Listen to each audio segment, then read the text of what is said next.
And welcome back, YouTube, to another, well, not really an episode. It's more of a recap of things that have happened, things that went through all this season.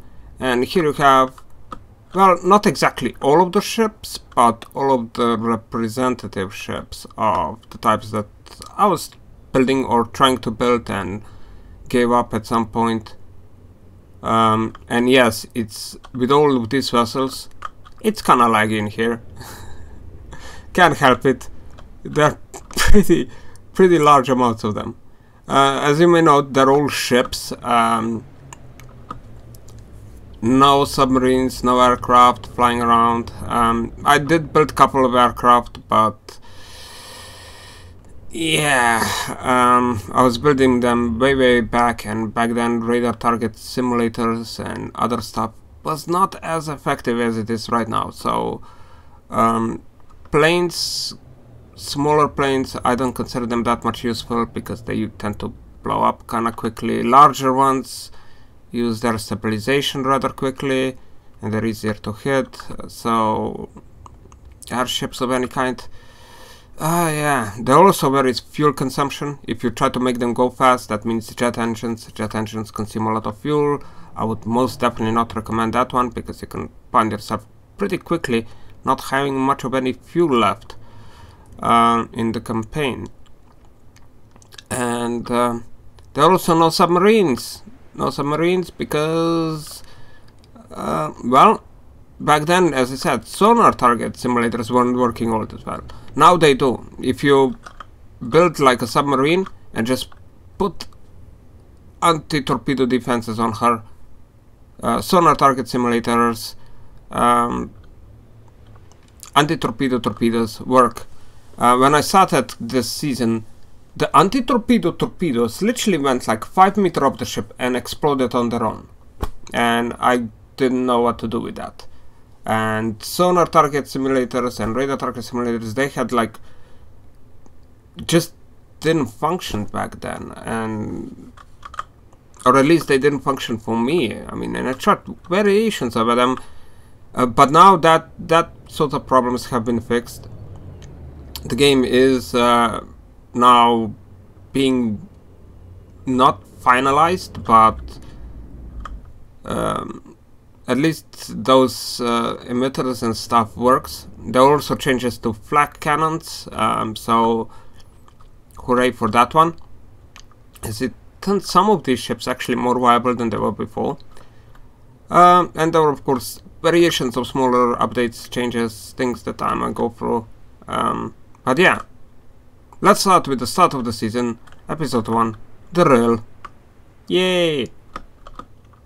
And I should just lump it together with Pira here.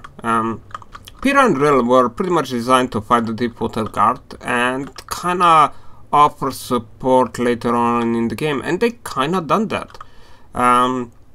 Their effectiveness against the Deepwater Guard is still there, and it's pretty much very easy to know why. The Deepwater Guard is built out of wood, and wood can be very easily destroyed. It doesn't have a lot of HP, it doesn't have a lot of armor. All you need to do is spam the enemy with either missiles, torpedoes, could be guns, just guns tend to not hit that often, that regularly, so missiles are way more reliable means of doing that. Now do take note, these ships were designed not to have any target simulators or anything like that on them, simply because the Deepwater Guard was not using the type of missiles that would be fooled. They were using direct line of fire missiles. They just went in a straight line. They would either hit the target or not. And from that perspective, using any type of distraction for those missiles just didn't work. And as the end result, these ships have no such defenses on board. So yeah, the latest update, Deepwater Guard now does use radar guided and infrared guided missiles. So yeah, you may wanna, well, we would have to update this to vessels to understand it. Now Pira, well, later on in the campaign we built Millie. Millie was there to substitute us for the need of torpedo armament, actually. And it still has, like, you know, small missiles at the back, a gun at the front. It's cutesy little ship, and I kind of liked it, so I built two versions of it. One of that was never seen, but yeah, it's a cutesy little ship with a cutesy little gun, missiles around and stuff like that. Now, in the current, Millis could pretty much completely substitute both Ril and Pira, but yeah. So yeah, if I would have to start again, especially considering that you now get more material at the start of the game, and it's easier to gather that material at the start of the game, I would most definitely start with something like Millie here, rather than those two. Slight upgrades, maybe even made it a bit longer, put more missiles on board. But otherwise, yeah, it's actually a very fine small vessels. So yeah, that's for Millie. Veer, oh, Veer. This ship was literally designed to shoot down medium-sized missiles. That was what it was designed for. Emitters didn't work everywhere. Oh, target simulators. I keep on saying that stuff. Didn't work very well. Laser munition defense system was changing every single day. So I went, heck, what about guns? And technically they worked. The guns worked. They shot down missiles. It wasn't 100%. It was like 50% or something like that success rate, but they done their job, and right now they're actually even more viable than they were. The same goes here for the fodder. These guns were also kinda meant to shoot down missiles, and they're actually now more effective than they were. That actually comes down to a change of flak shells. Now they do more damage than they did before to missiles. And to my surprise, I actually put them for a little bit of a test, and these guns now can actually shoot down large missiles as well, which it was a complete shocker to me, because large missiles have so much HP that shooting them down with lasers it's not impossible, but these guns managed to pull it off. So yeah, not the best ship, not the greatest ship. Pretty much firepower is relied on to torpedoes and some missiles, but very limited attack capabilities. So yeah, that served us better than what I hoped for, and well, later on got replaced by fodder, of course. To which I'm gonna go to fodder. Fodder was yet another ship that was supposed to multi-role, pretty much fulfill our requirement for torpedoes, which it has a lot of them at the bottom, at the front, at the back. It also has 12 medium-sized missiles, and of course 2 guns to shoot down enemy missiles. Yeah, while its defenses are not that great, like this, it does have a couple of... Where are they? Oh yeah, right here. Right behind here. Radar target simulators at the back, hidden inside smokestacks, as well as sticky flares for distractions. It also has the bottom ones for anti-torpedo charges. So in overall, it's kinda jack of all trades, and its firepower completely depends on its missiles. The guns, flag guns, may be good at shooting down missiles. They are not that good at actually trying to shoot down anything bigger. The moment that something is built out of metal or alloy, a flag tends to do very little to no damage to that. And against wood, like the Deepwater Guard, they're still incredibly effective. And yeah, just spamming flag shells works actually incredibly well against the Deepwater Guard. Claude, pretty much a ship from the past. I'm not even sure. I built it like years ago. Had to slightly upgrade her for the campaign, but in general she worked well enough. The guns are actually functional. The rear gun is functional. The large torpedoes, well, having their issues, they work fine. The small and medium-sized missiles, pretty much they're reliable damage. So yeah, Claude, not that bad. Could use, of course, upgrades in terms of getting some defenses. This medium gantry here is not good enough. Followed by the NI. NI is yet again, it was a retrofit from an older ship. It was actually here, the engine, as you can see, is very compact back here. That's because it was not supposed to be here. This ship was initially propelled by steam, but the moment you add laser munition defense on a ship, steam tends to kinda not let your ship drive forward in cases. So I kinda retrofitted it, put an engine back there, and its job was pretty much just to fulfill the absolute need of having as many freaking missiles on board as possible. And I mean, it has a couple of large ones and plenty of medium style missiles on board, and they work just fine. They worked in their capacity, and that was it. Now the next one you never saw because well, it never made it into the game, but this was literally like an upgrade to the Veer, having plenty of these relative small 118mm guns, but yeah, 4 turrets, and these turrets are actually doubled. I kind of played around with kind of a composition I have, so as you can see, these are all double guns, and it was actually quite effective against shooting down stuff, missiles, enemy small aircraft. It also had its own missiles, of course. No torpedoes on board, never gotten finished. Well, it was a fun thought experiment. No. I mean, it is like I tried one of these things against the Deepwater Guard, yes, and this thing shreds wood like nothing. It does not even exist there.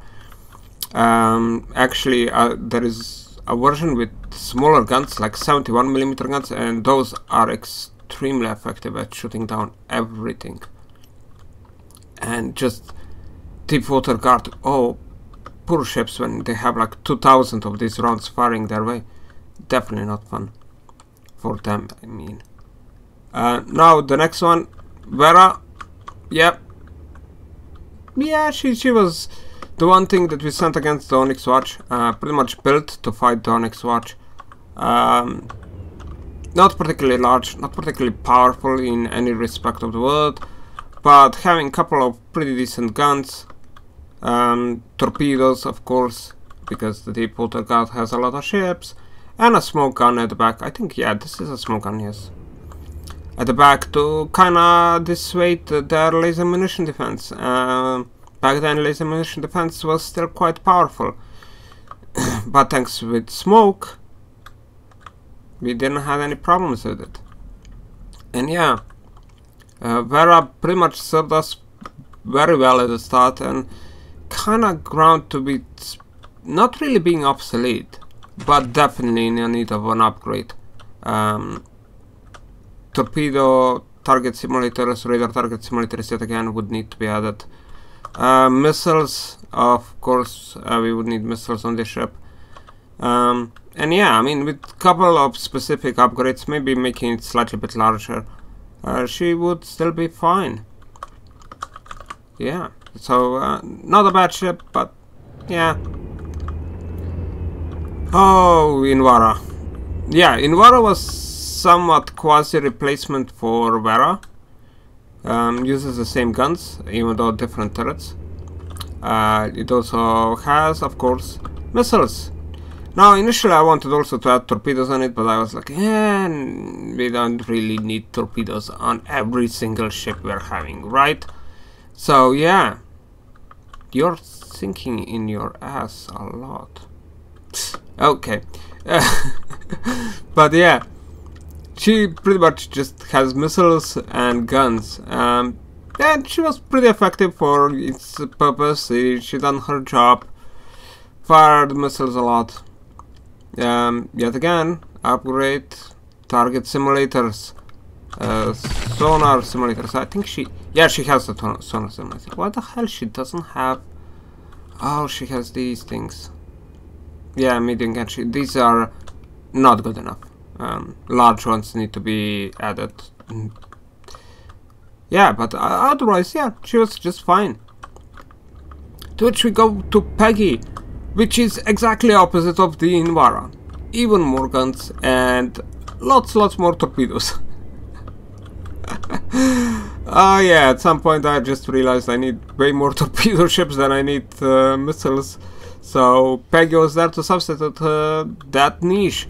And technically, I mean, she's more advanced than Vera or Invara are, simply having large gantries here for anti-missile purposes.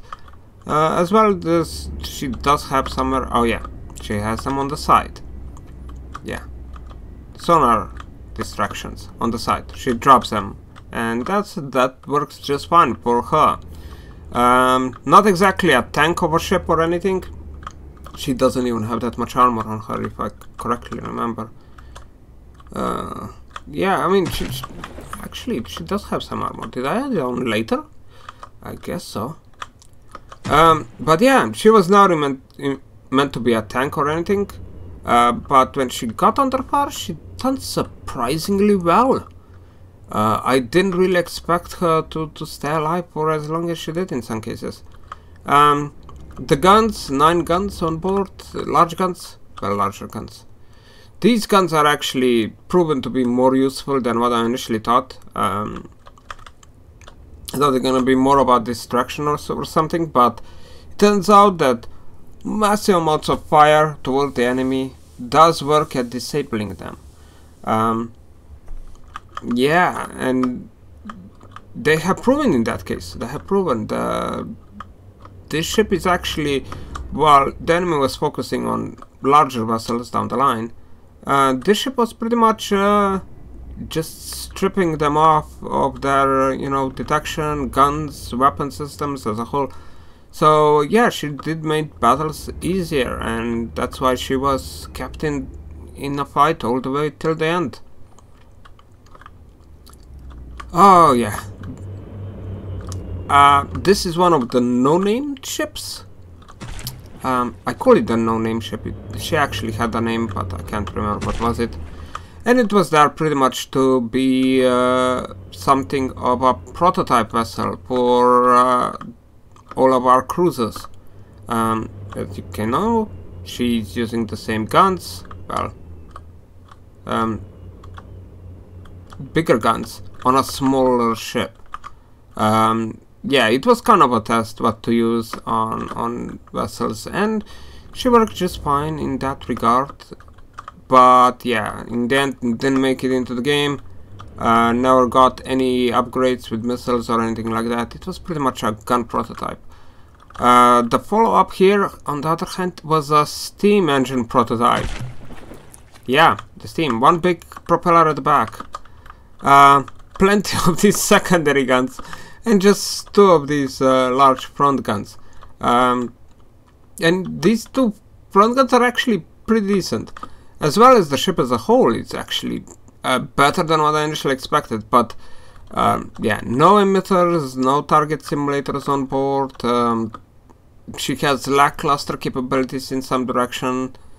In the end, I decided against it and just go with fuel engines, and fuel engines had different internal composition, so the concept of this vessel just kind of fell apart.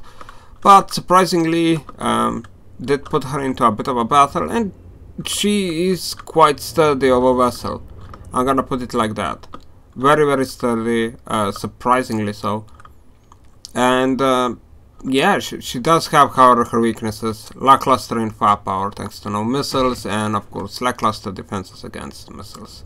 So that definitely something that would need to be upgraded.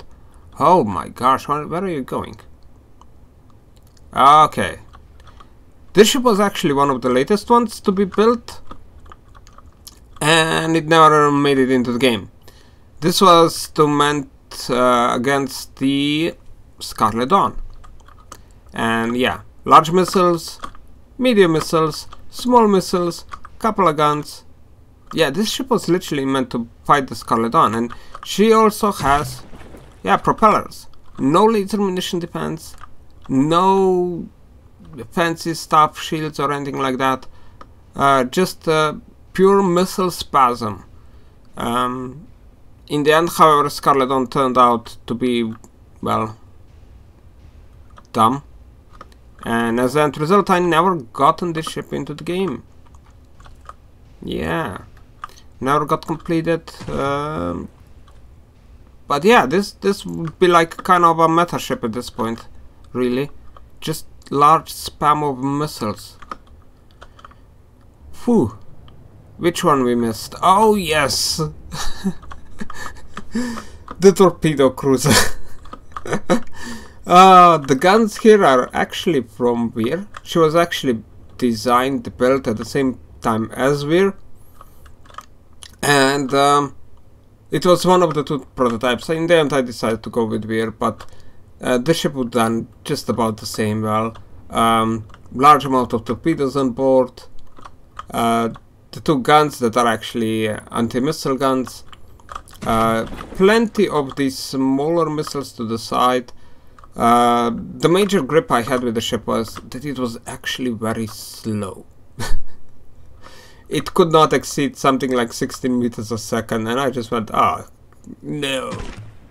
And in the end, refused to fix it and just let it go.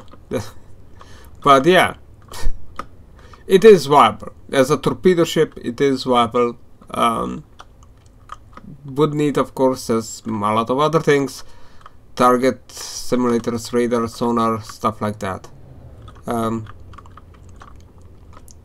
Yeah. Now let's go to the heavier cruiser category. This was a prototype. We actually have two of these. These ships were literally meant for various testing purposes, and as you can see inside of them, they have variations of armor. Because I kind of was testing that, I also was testing large guns versus smaller guns. Which one would do better? Would be like having a 500 6-meter shells? Would it be better to have 340mm guns with 3-meter shells? Which one of these would be better? And in the end, smaller guns won. They were just more consistent in doing damage. The armor was also later on, this was dropped in favor of simply having a singular hull. It turns out that it was more consistent defense against enemy missile fire. Explosions in general tend not to like huge stacks of armor. So yeah, these two ships pretty much testing vessels. You know, the bigger guns do have like a purpose. Not this ones, not anymore.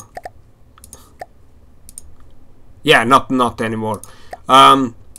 But yeah, oops, where am I? Oof. Oh, I'm so far ahead. Yeah, ships are kind of living on their own. They don't want to be in the studio. I know. But yeah, the guns, different shells with higher penetration values, small explosive charge behind them. Literally something like an IPHE on a ship of this size. These are, I think, 17,000 or volume or so.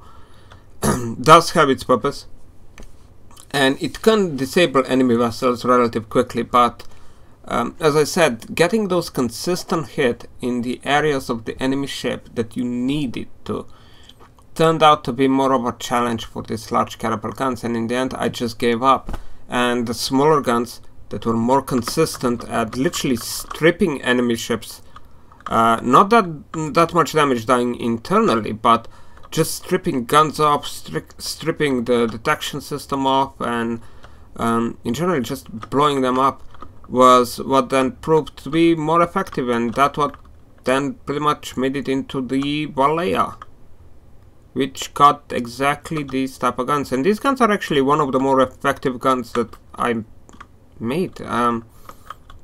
They were very effective for the entire. They have just that right composition of how much shells they throw out compared to how much damage these shells do. They do just enough to make those critical, you know, taking out guns, taking out the munition system, etc., etc. Yeah, Valleya, don't particularly like her. This was literally the time where they changed the game and they made some adaptations that I still kind of hate to prefabs and system like that, and I hate it. Subconstruct spawning thing became like pain in the ass back then, and I so hate it that I just rushed this. Even though it was a bit older ship, I kind of just rushed in and just went, yeah, it's gonna be good enough. Used against the Deepwater God. No, what Deepwater God? Onyx Watch. Onyx Watch. We were fighting Onyx Watch with this thing. It was very effective against fighting Onyx Watch. Still is kind of effective, but yeah. Thinks that she would need more missiles. Torpedoes. Yes, this thing doesn't have any torpedoes. No, no, it doesn't have. So yeah, missiles, torpedoes would need to be added. It's yeah, no, I mean, it does have anti-missile system, but no anti-torpedo systems, so that would need to be added to the vessel. Also, simple weapons got introduced at that point, so I just kind of add them on, couple of the front, couple at the back.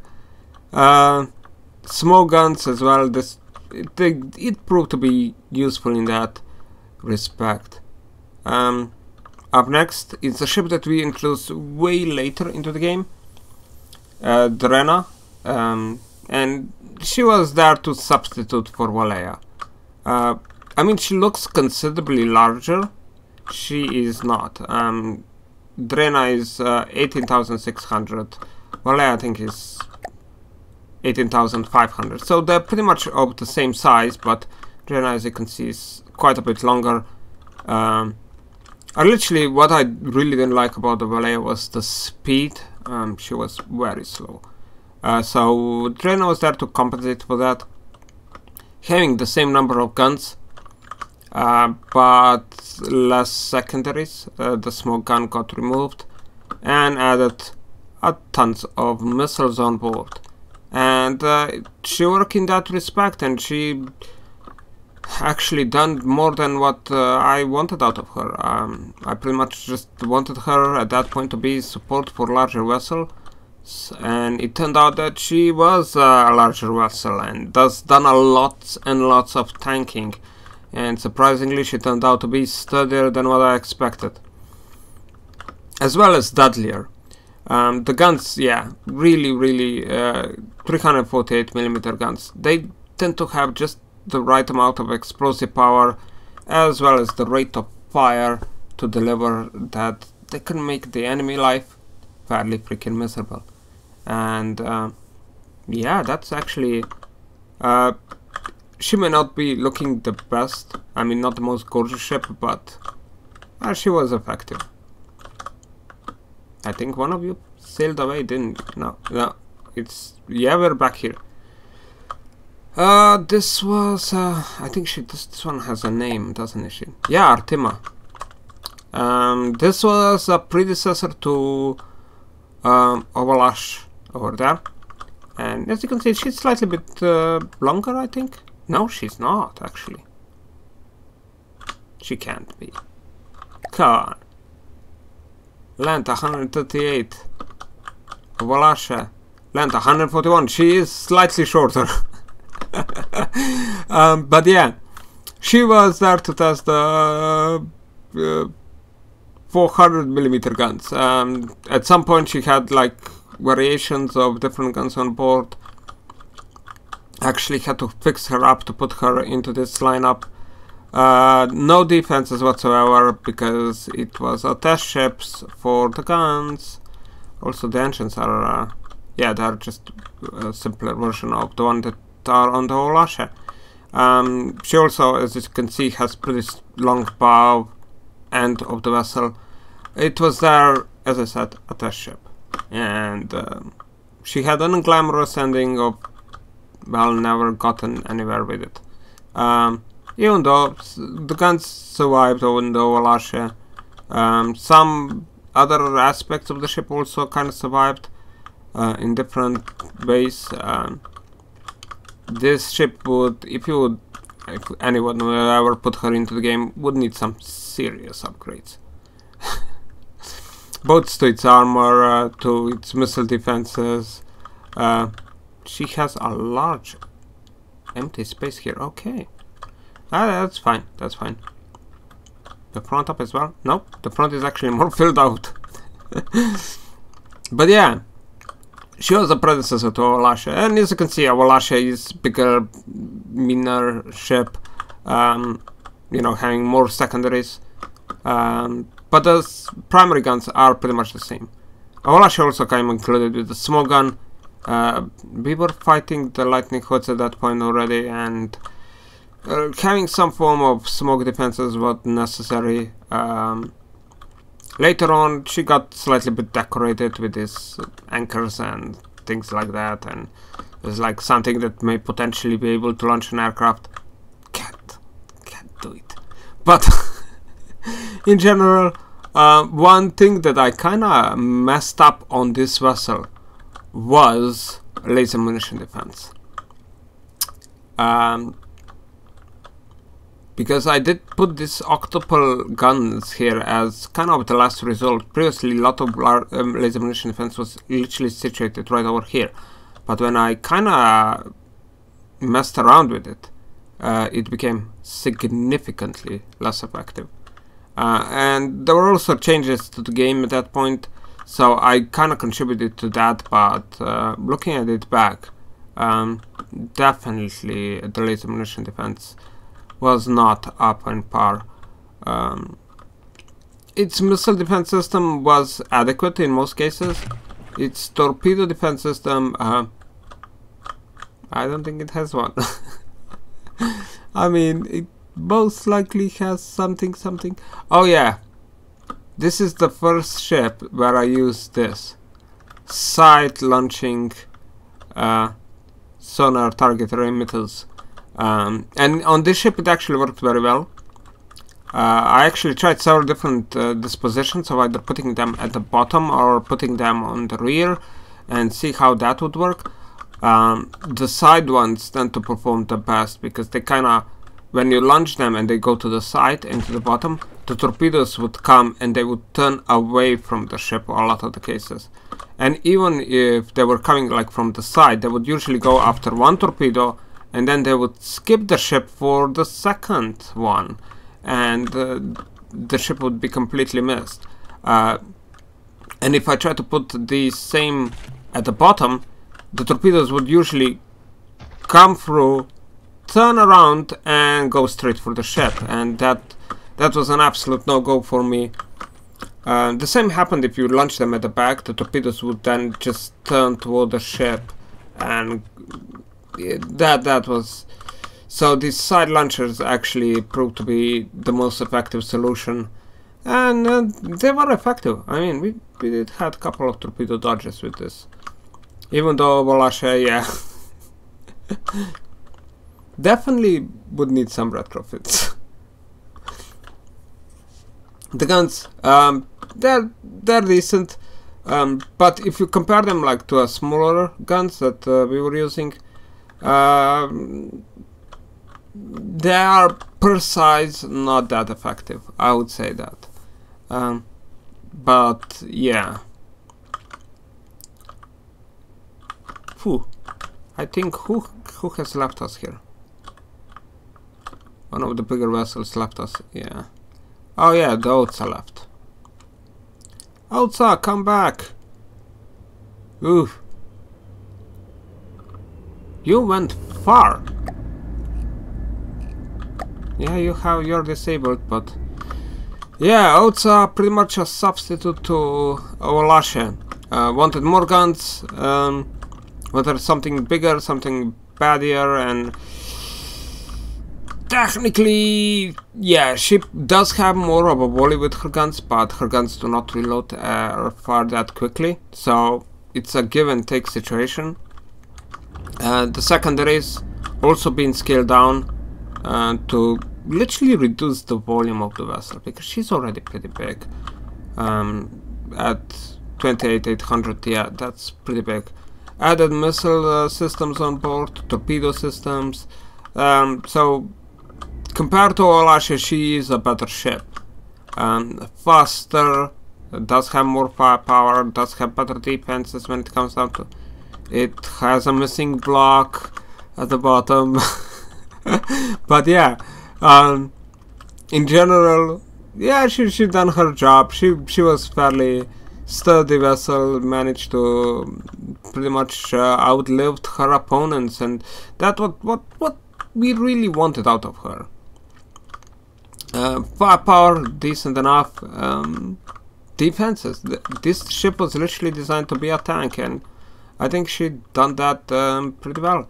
I mean, it kind of goes with all of these larger ships. I try to build them as sturdy as possible, because I kind of knew they're gonna be the prime target for the enemy, and when it comes down to fleet on fleet action, you do not want your ships to instantly die. You want them to stay in the game as long as possible, so that they draw fire and leave smaller vessels with potentially more firepower to contribute more. Yeah, and this ship done exactly that. I not anything that would be yeah. I mean, the problem I had with Olashe is very similar to the problem I had with Valea. She was just kind of slow. And that's something I wanted to fix with Otsa, and Otsa was just a couple of meters per second faster. So yeah. Yeah, it worked for me just fine. Ooh, and now we're getting into the sketchy territory of two cruisers that are kind of the same thing, that I built to try and substitute the Olashe. But quickly realized that their guns are kind of inadequate and their structures are kind of inadequate, and yeah, they just they didn't really do their job all that well, and as they never gotten into the game. And the first one should be this one. It was actually built, I think, even before the Olashe, or at the same time, but then went through so many retrofits. And the guns currently on her don't work. They're the old guns, but yeah, she pretty much has torpedoes, missiles, aids these 425mm guns, but slower rate of fire than the Olashe, and you know, it does have small guns, it does have secondaries. But yeah, ever putting this ship into the game, she would need a lot better defenses when it comes down to missiles, when it comes down to torpedoes. She currently never been upgraded because I kind of didn't see it worthwhile. But yeah, this pretty much then gave birth to the following ship, and that's the actually this one gets the name Kokla, and yeah.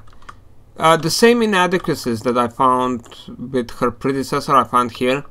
The guns were just not good enough. Well, not good enough.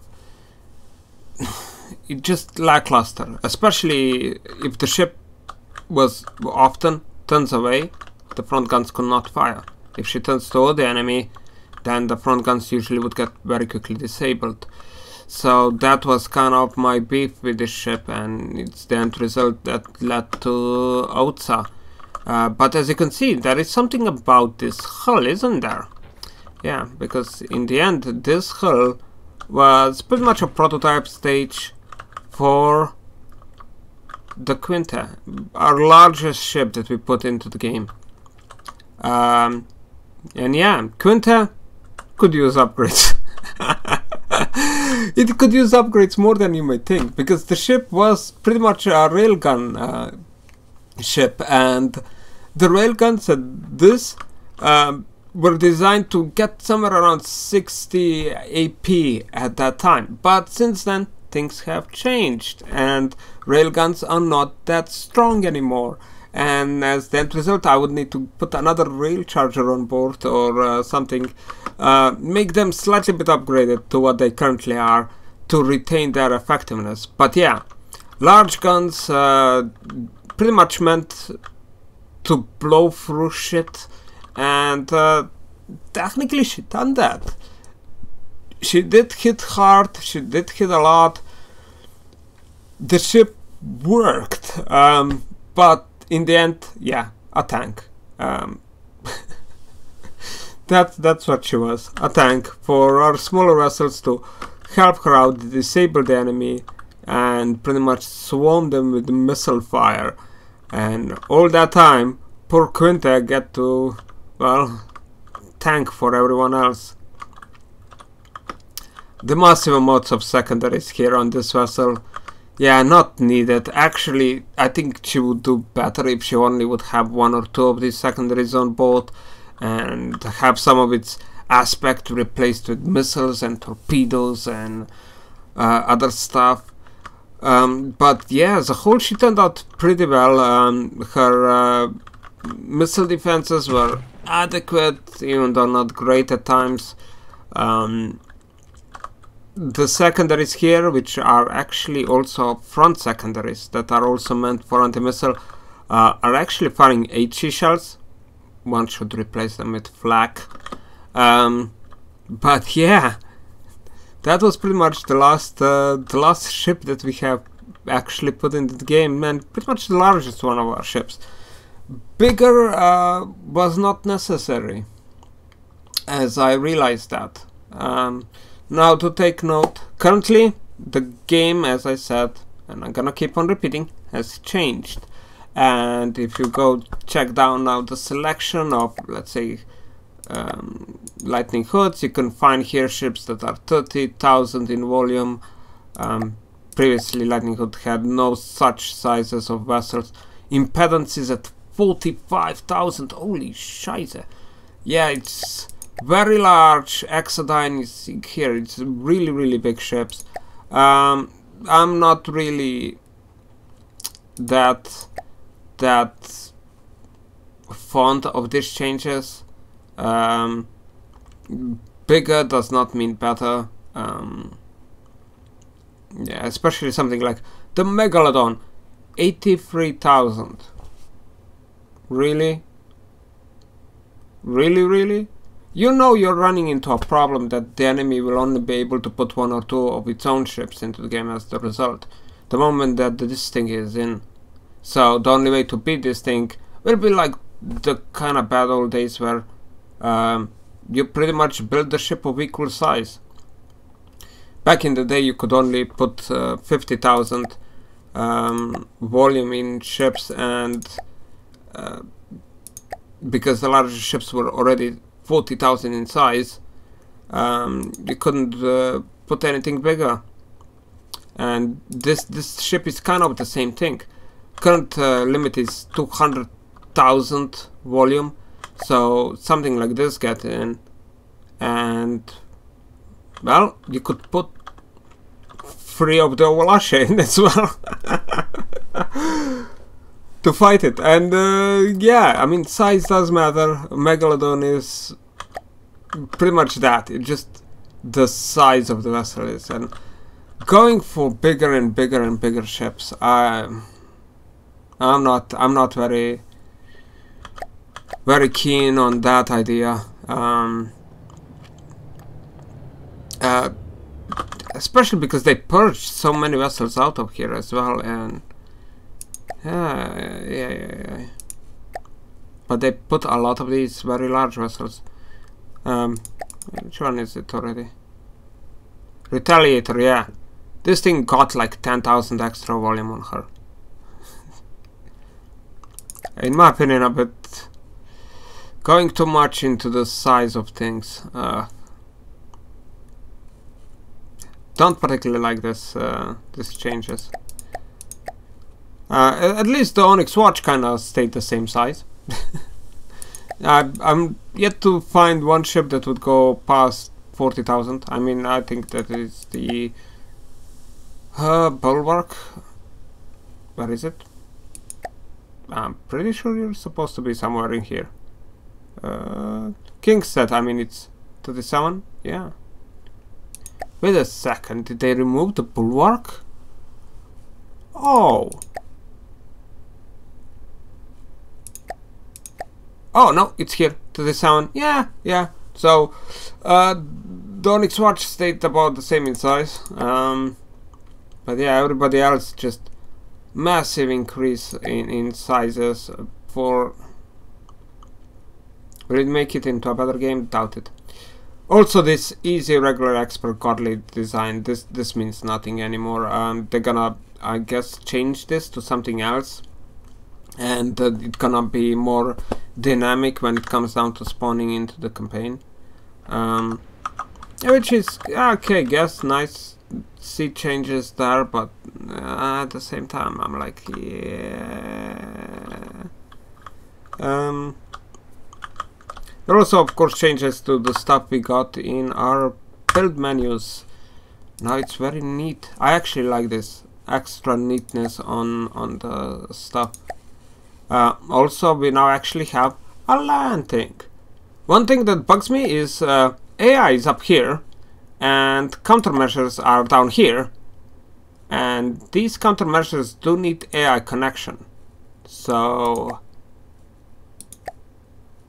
yeah, this gets switching between these two gets you know,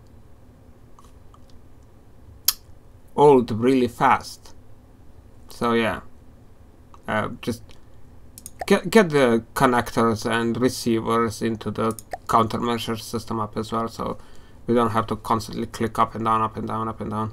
It gets really old really fast, as I said. Laser system and particle cannons now have separate stuff, which is also nice. Anything else? Oh yeah, plenty of prefabs. That's what we got. This is really nice for people who just started up having this countermeasures, prefabs as you know, stuff. Especially these things. Hull prefabs. Here you have everything you need. So now you can literally build a ship out of prefabs, and it's going to work just fine.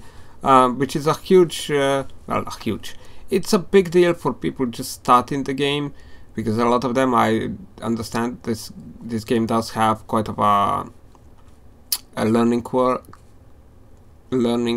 curve, and most people may not be that easy with building their own vessels. So here you have it, bunch of hulls. They're not great hulls. They are not great hulls. They literally are like one layer hulls, which is, in my opinion, really bad. Get at least 2 layers, and in some ships, get a preference for 3 layers or more. Just my opinion of that one. But yeah, these hulls are also kind of taken from the game, so I think one of the... Which one is it? I can't find. I won't find it. But they're like one hull is from the Alliance, one hull is from the Saber, one hull is mostly Steel Striders as ships. Jet frames and stuff are also from there. Hovercraft and submarines are from something else. I can't think of anything. And you even have tank frames, which is nice. So yeah, pretty decent selection. They also added a couple of blocks into the game. One of these that I like the most is the transition blocks. Now do take note, these transition blocks go 1 meter offset most, so they're not like ideal, and they kind of fall in that category. But you know, 1 meter, 2 meters, in some cases I would need like half an offset, but yeah, I'm guessing that's a bit too much to ask. I mean, we don't really need a block for every single little detail, do we? Still, I like this. I like this a lot. Definitely will make ships look prettier in the future, if not today. I did change a couple of ships though to use this. So. Actually, I think yeah, this one.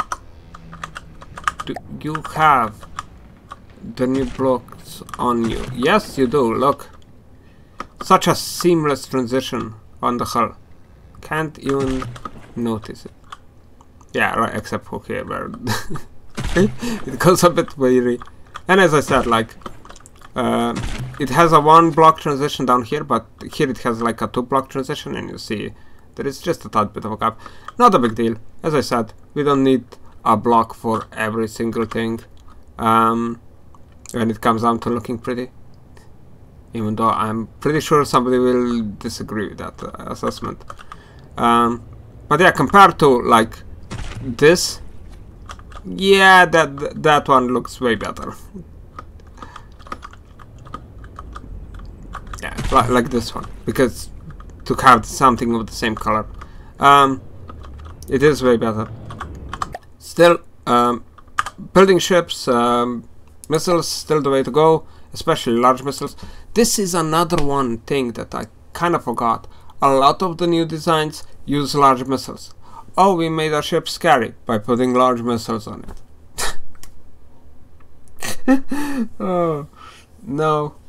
No. Just no. Yeah.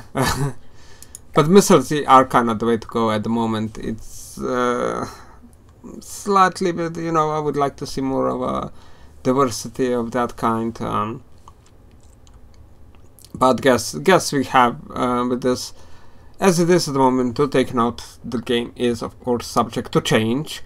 It's not set in stone that this is how it will remain or anything like that. Steam engines also got changes done to them. They consume now less material per power generated. Even though I'm still not liking them, mostly thanks to the give me a second. Yep. Yeah, here.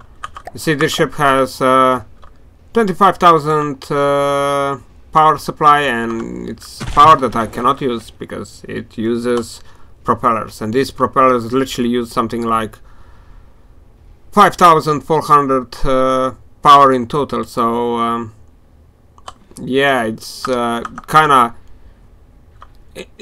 waste of material to have this amount of power for no particularly good reason. It does make the ship go fast though, as you can see, sailing past 30 meters a second there at some point.